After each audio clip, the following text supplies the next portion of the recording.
I know it's been a long time since I made a video. Again, this is something that you can expect from me because I am not a YouTuber. I really wanted to share my pregnancy on my channel in more detail because on Instagram, I feel like it's a place where I provide a lot of support for a lot of people while sharing my life with them, and I don't want to overshare my pregnancy because I know how hard it is to hear about all of that stuff. I will be sharing bits and pieces of my pregnancy on Instagram, but I kind of wanted to have a video journal of things. Oh, you guys. So today is a great day because I finally have some good news. I feel like every single video has been one piece of crap after the other, and we have been through hell to get here, but I can finally say that I'm pregnant. Pregnant! How? I don't know. Stop licking me. Here's the story of my pregnancy. In my last video, I shared about how we went to New York for my surgery back in January to either confirm or deny that I had endometriosis and to remove it if I did have it. I did in fact have endometriosis. I had stage 2. It was pretty widespread. It was on my ovaries, my tubes, my uterus, my ureters, and my bowels. Yeah. I was pretty surprised it was in so many places. I think I expected that I probably did have it based on my blood work from Dr. Braverman. May he rest in peace. Now, if you watched our last video, you probably heard us say that Dr. Vidali, my surgeon, said that we would be pregnant in 6 months. And I was like, that's exciting, but yeah, right. I would say that most of me did not believe that would be true, just because everything we'd been through. But there was a part of me that was like, well, maybe that was inhibiting us all this time and maybe we will get pregnant really quickly. So back in December, we got a letter from Daniel's insurance company saying that they were switching fertility benefits providers.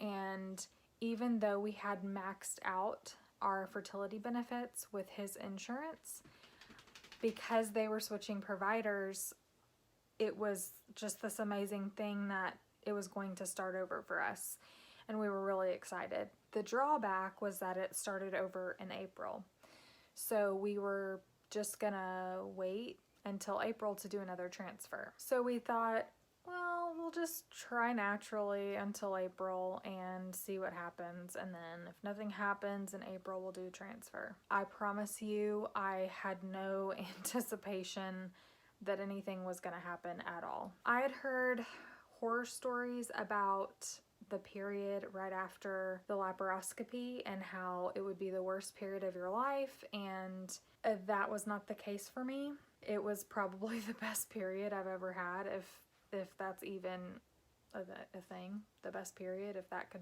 possibly be a thing. I think maybe they did a hysteroscopy while they were in there. I'm not really sure. I didn't ask, but maybe that's why it was so not very painful. So I logged back into my Glow app that I have, that I used to use to track my cycle. Even during IVF treatments, I sometimes would track my cycle, just because if a cycle got canceled, you know, I just kind of wanted to record it. In my Glow app, I had to kind of dust it off in there because I hadn't been in there in a while. So I entered my period, and what's great about the Glow app is that it'll take all of your periods from the years, and it'll kind of predict your ovulation, and it just kind of gives you your fertile window and then your peak days. So I matter-of-factly mentioned to Daniel, okay, so we need to do it on these days. And he was like, okay. Honestly, we were both kind of like halfway committed, because when you've been trying for so long and you schedule intercourse for so long, it kind of becomes a chore sometimes. After all this time of trying, you're just like, well, we can do it, but nothing's gonna happen. And that was kind of the mindset this time too. After that, I didn't change anything at all. I went to work, came home, got a coffee in the morning, drank sweet tea because I kind of forgot about it. To be honest with you, it wasn't like a typical 2-week wait where you're like, oh, am I pregnant or am I not? Should I test? It was not like that at all. I completely forgot about it. So while I didn't change any of my habits at all, after we did it, I had these kind of dull cramps on and off. I just didn't really think anything about it. About a week later, I had really bad cramps one day, and it was one particular day. I had a little bit of spotting that day, just a tiny bit. Again, I didn't think anything of that. I didn't say, oh my gosh, what is this implantation bleeding? I was not even thinking about pregnancy at all. I had all but forgotten about trying. We were due to move soon, and so I was packing everything, and then I woke up one morning and I was like, you know, we're supposed to be moving tomorrow. I better just take a pregnancy test to make sure I'm not pregnant. That way I can help lift all the stuff and not worry that and not wonder. So that was a Thursday. I took a test that morning and I set it on the side. I finished getting ready for work. I was doing my makeup. I was fixing my hair. I actually forgot that it was sitting there because after so many years of peeing on sticks and seeing one pink line and it's always negative, you kind of just don't want to look. Out of the corner of my eye, as I'm getting ready, I saw it sitting there and I was like, oh yeah. And I had put it back in the wrapper. So I'd peed on it and then like stuck it back in the wrapper so I couldn't see it. And so I picked it up and I pulled it out and there were 2 pink lines. And I was like, no, this is no. So I went to wake Daniel up because I was like, maybe I'm hallucinating, maybe I'm going cross-eyed. And so I woke him up and I showed him the test and he was like, there are 2 lines there. And I said, yeah. And we were just like, what do we do? And Daniel said, I knew it would happen. And I was like, no, you didn't. Well, I didn't. So I finished getting ready for work. I got dressed. I went to work. I'm thinking, that didn't just happen. That was a dream. Daniel texted me a little bit later when he fully woke up and was like, we're pregnant. And I was just like, okay, calm down. And immediately I had this like, okay, don't celebrate type of feeling because we've had pregnancy losses before and I wasn't ready to be excited. I was just kind of a little bit in shock, also kind of scared to be pregnant again because I had something to lose now. So I emailed my nurse at the fertility clinic, even though it was what they started calling a spontaneous pregnancy. She said, come in tomorrow morning. This is amazing. I can't believe it. I went in the next day and got my blood draw. My first beta was 147.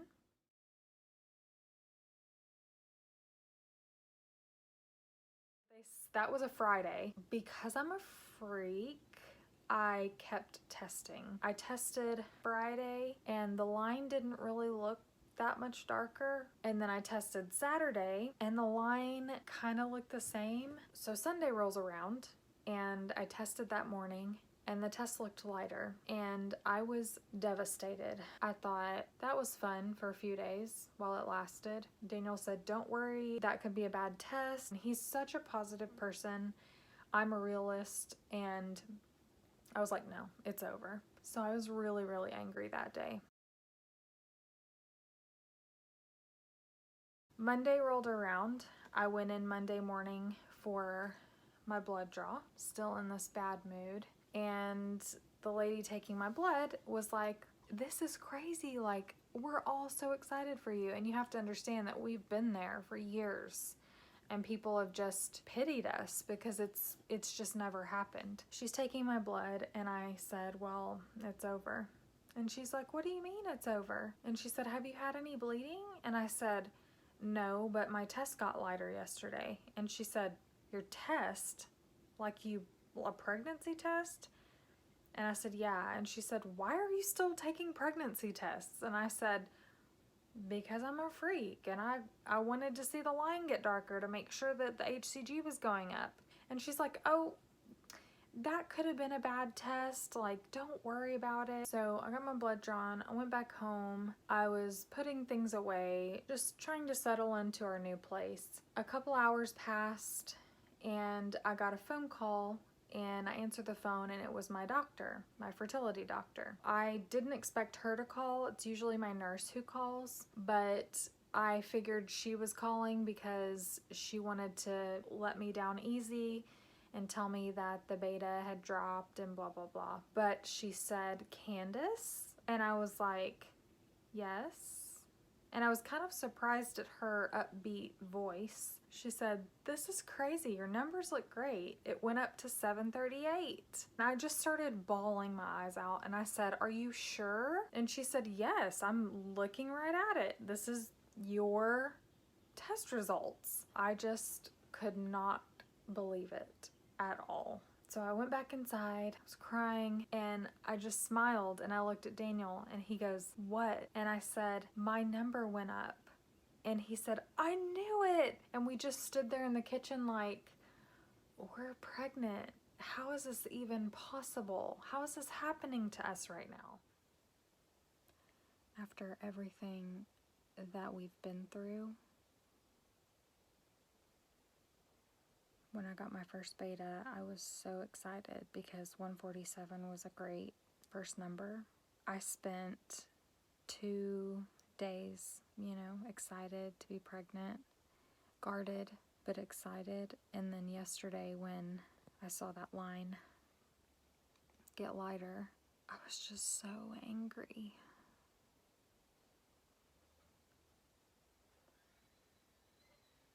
And now I don't know what to feel because I don't want to be too excited because I've been here before. I've had it ripped away before.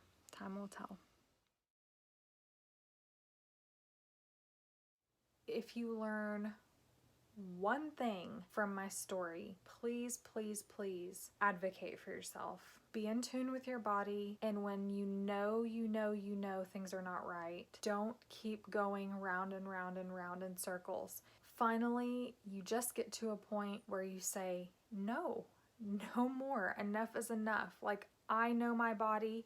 Something is wrong here. And after that 5th failed transfer, I couldn't do it anymore. I just knew something was wrong and we have to figure out what it is. Advocate for yourself. Get a second opinion. Get a third opinion. If something is wrong, you will find it. You just have to keep going, keep digging, keep testing, and figure it out. We are so thankful for Dr. Braverman. May he rest in peace. We are so thankful for Dr. Vidali. We would not be here if it weren't for them. And we're just so thankful. So I'm going to step off my soapbox and wrap this up because it's gotten a little bit long. I will be putting out another video soon, and by soon I do mean soon, of my first trimester. So stay tuned for that. Thank you for watching. Bye.